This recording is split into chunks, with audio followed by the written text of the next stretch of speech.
It's the government's $2.4 billion, not $24 billion, gas tax plan that faces a major hurdle. The gas industry is saying they'll put up with this tax increase, but they're wanting to ensure that there aren't other changes that hurt their industry.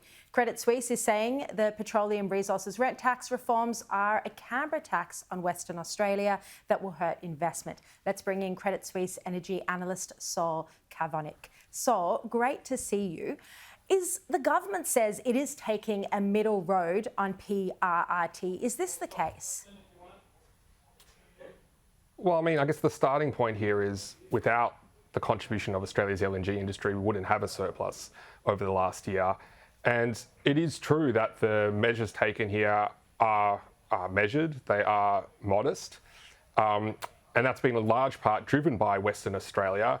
There's nothing that goes down like a lead balloon more to West Australians than Canberra imposing taxes on their gas in order to subsidise the gas bills of those of us on the East Coast who refuse to develop our own gas resources. Now, if you take it in isolation, this is an impact which would present, about a few percent impact on the economics of Australia's LNG sector. And so in that context, it's modest. The issue we have is this is not happening in isolation. This is just the latest front across an assault we're seeing across a number of fronts against Australia's gas sector on the policy regarding, so we have now tax, we've also got East Coast gas price controls and price fixing, East Coast gas export controls, safeguard reforms, and we've got increasingly challenging approval processes in the wake of the Barossa court case and reforms to the EVBC Act, which are underway. And when you put this together, it actually starts to make a big difference, and international investors no longer see Australia as welcoming investment in gas anymore, and that's where the big problem is here. And do you think that is happening already, that people are seeing Australia as a riskier place to invest?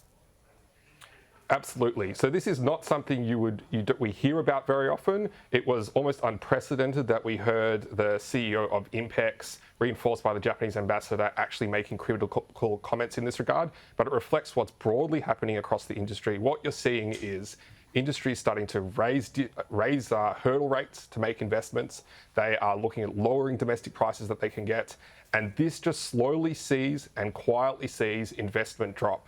And we're starting to see even the homegrown champions in Australia, Australia's champion gas companies like Woodside, like Santos, you're more likely to see them make their next big investment and their next big acquisition overseas rather than at home. And the policy environment and the lack of stability is a big factor driving that.